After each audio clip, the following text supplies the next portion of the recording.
By now, zombies are ingrained into the pop culture landscape like a piece of gum that's been trodden into the pavement. They're a part of the zeitgeist, along with the apocalypse that their presence inevitably ushers in. While there have been many incarnations of the undead, the shambling, reanimated corpses were first popularised in the West in literature, like Mary Shelley's Frankenstein and H.P. Lovecraft's Herbert West Reanimator, and had their roots in science rather than magic. A barrage of zombie films followed, and the dawning of the 80s saw the living dead lurch over to arcades and home consoles. So strap yourself in for a whirlwind ride through the abridged history of zombies in video games.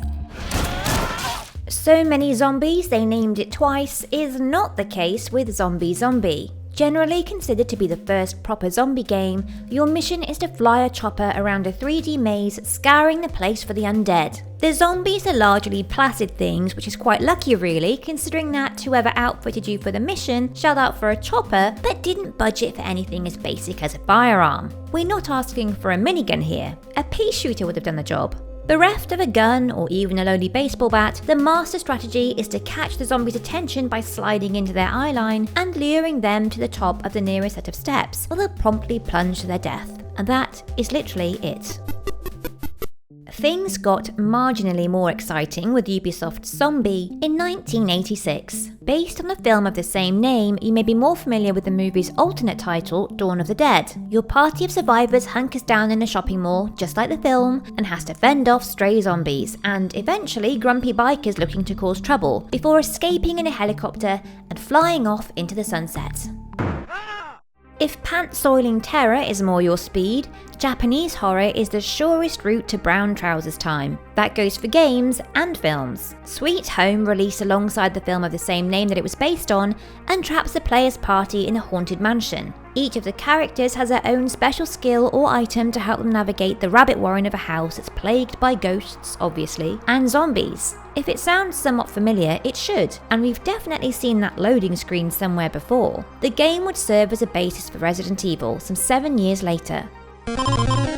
But before the most famous zombie game of all time came into being, 1993 came along with Zombies Ate My Neighbours and let you tackle the zombie infestation in 2-player co-op. The titular zombies are part of a larger group of supernatural invaders, from vampires to werewolves. The aim is to save the nonplussed neighbours before the monsters eat them, with different types of neighbours granting different amounts of points upon their rescue.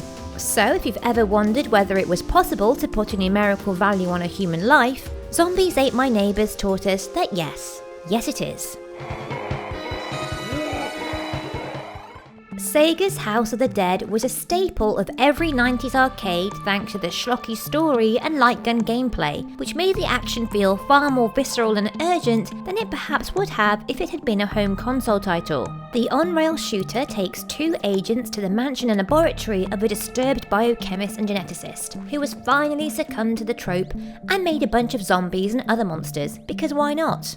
The voice acting was abominable, and the death of the fiancé of one of the agents at the hands of a super soldier is downright comedic, but you don't spend too much time evaluating the artistic merit of a game in the midst of a frenzied and unending firefight that eats up all your pocket change. Thank you!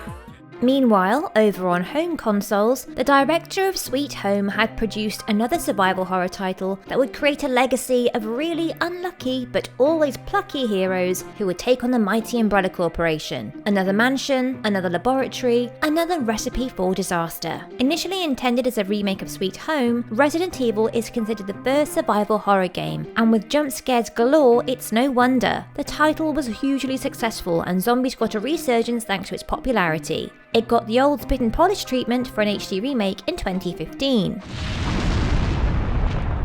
A couple of years later, Claire and Leon got their first taste of the undead in Resident Evil 2's Raccoon City. The storytelling was more cinematic than the original, and the voice acting was a huge step up, and that opening still ranks as one of my personal favourites. A remake is currently in the works, but sadly, Capcom hasn't fed us any other tidbits.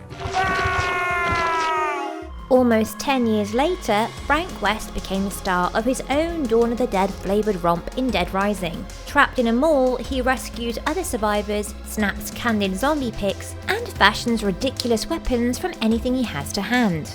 The game is a more light-hearted take on the zombie genre, and you'll be mowing down throngs of reanimated corpses with your outlandish creations rather than conserving ammo and dodging the undead. If the irreverent Dead Rising didn't exactly scratch your zombie killing itch, then Left 4 Dead is sure to do the job right. It isn't quite as far-fetched from a gameplay perspective, but there's still buckets of fun to be had with pipe bombs, molotovs, and an arsenal of firearms and melee weapons. 4-player co-op adds to the tension with limited resources and weapons to go around. But the star of the show are the waves of zombie hordes and the peppering of special infected, zombies that have mutated to be sneaky enough to lay ambushes and use their special attacks to separate the group and cause havoc. Valve's AI director can make running the gauntlet between the safe houses an intense and unpredictable free-for-all, and it's brilliant. So it goes without saying that it was followed up with a sequel the very next year. Left 4 Dead 2 introduced 4 new survivors, new special infected, and tonally was somewhat less dark than the original, but maintained the spooky atmosphere. The survivors were plucky and smart-mouthed, and now it's almost 10 years later, and we want Left 4 Dead 3, goddammit. It was the pinnacle of zombie perfection. Dead Island, on the other hand, was far from perfect. It may have been a bit buggy, but the open world and crafting system made for a vacation to remember, and that first trailer was a doozy. Admittedly, the entirety of the game's story had significantly less emotional impact than the 3-minute trailer, but dicing bikini-clad zombies into pieces on the sun-drenched island of Banoi was a blast, and the multi-layer damage system allowed for precision hacking and slashing that we'd never experienced before. Hopping over to a story that is nothing but emotional impact, Telltale's The Walking Dead is a point-and-click adventure where the zombies are more of a lethal window dressing, serving as a backdrop for the real story. With a TV show also based on the comics, strong narrative elements are to be expected, and while we couldn't necessarily go to town on the zombies, it made for a nice change of pace to see the effects of a zombie apocalypse on everyday people. Things might get a bit intense with life or death decisions riding on your shoulders, but it was a welcome palate cleanser when we were getting a little too saturated with zombie mania. That same year, Ubisoft decided to join the fray once more with Zombie U for the Wii U.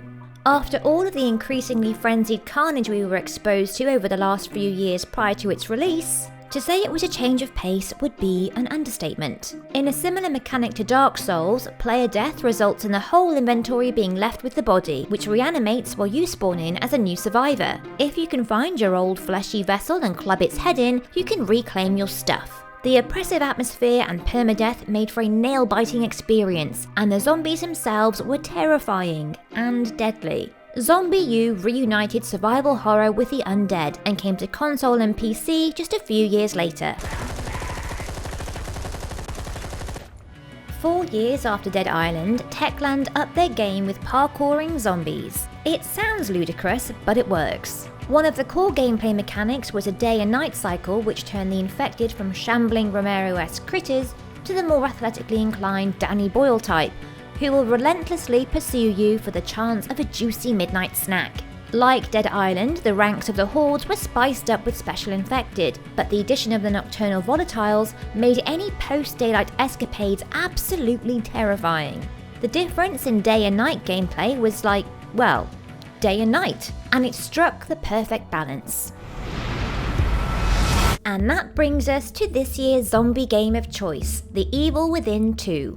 We skipped over the first entry in the series because even though it was a great game, it had a few flaws that meant it wasn't as well received as it could have been. So while it was a wonder we got a sequel at all, fans of the first game, like me, were thrilled at the announcement. Billed as a psychological survival horror, the zombies are more traditionally zombie-like than their counterparts in the original, although they've still got enough wits about them to use weapons. Picking off the solitary odd one that's wandered away from the pack isn't exactly child's play, mostly because they're vicious and unpredictable, but mobs are deadly. Considering they're not technically zombies, they do a damn good job at acting like it.